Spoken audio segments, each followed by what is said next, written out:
Hello, this is Nicole. It is Wednesday, July 8th, 2026 at 8:27 a.m. Central Standard Time, and we are in the simulated trading portfolio taking a look at the E-mini S&P 500 futures. And I am going to sell a put option in this product, and I want this video to specifically focus on margin requirements as well as notional exposure, or how to think about max loss when selling cash secured or naked put options in this product. So first of all, we're looking at a chart of the E-mini S&P 500 futures. This is a 1-year daily chart. And we can see here that we're trading very close to all-time highs, and the index has been chopping around in this range as of late. And we're seeing some selling early this morning before the cash open, where the futures product is down roughly 40 points, coming in at 75.11.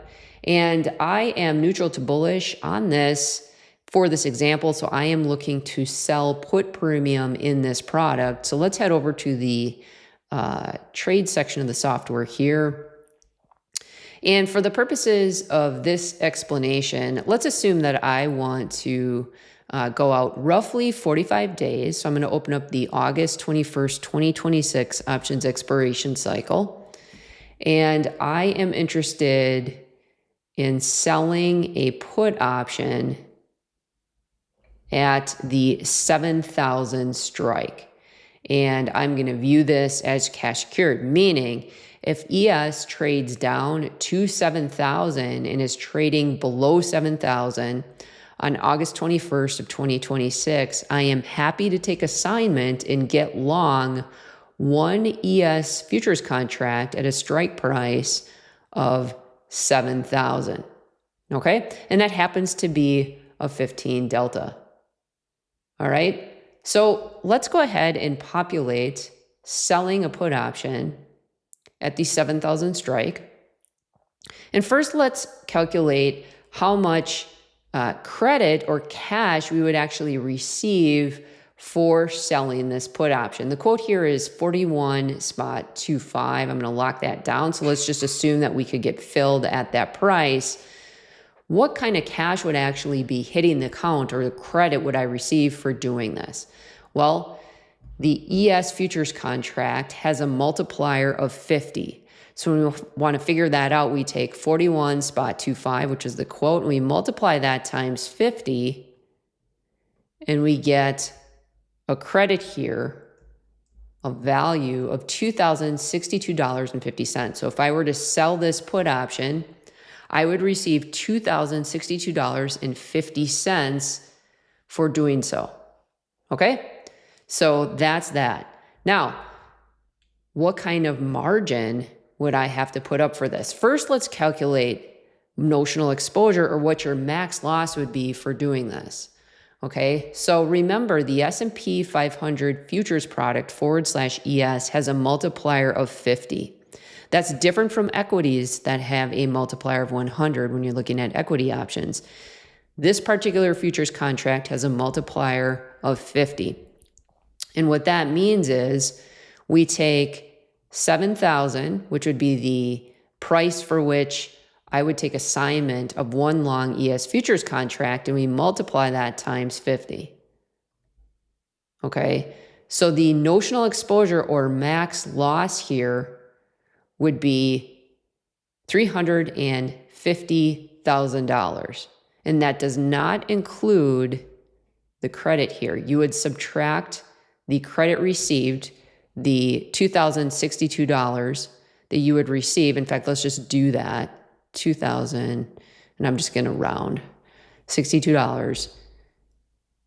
That would be your max loss for selling one ES futures contract at the 7,000 strike if ES goes to 0.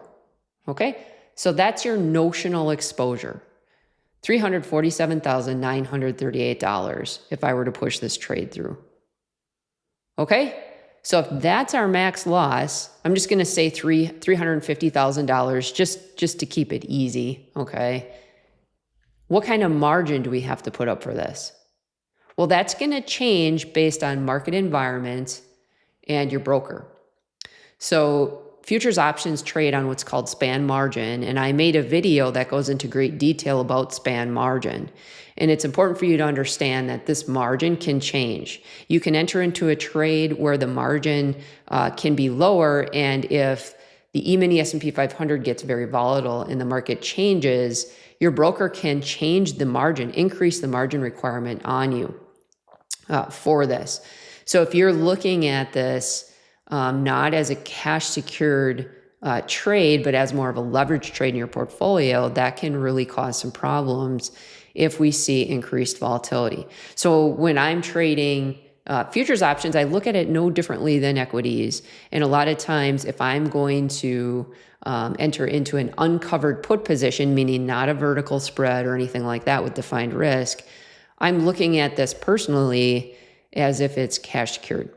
Okay, so I want to make sure that I have enough funds in the account so that if margin requirements increase, I'm not having to get out of my position at an inopportune time. Okay, so having said that, let's see what the margin requirement for this trade is given today's market environment. You can see here the buying power effect to enter into this trade is only $14,762.49.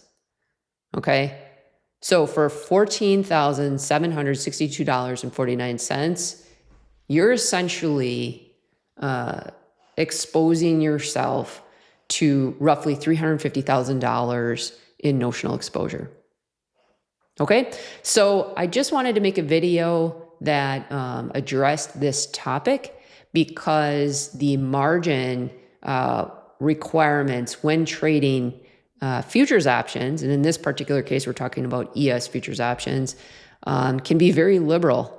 And traders can really get in trouble if you don't understand what kind of margin you're working with, as well as the notional exposure of the contracts you're trading. Okay, so I just wanted to go over that quickly. Hopefully you found this helpful. I had been getting several questions or just incorrect assumptions about what this product was all about. And I thought that I'd film a quick video just to clarify some things for people. Okay, so none of this is trading advice. I hope you guys have a wonderful day. Take care. This video is for educational purposes only and does not constitute investment, financial, or trading advice.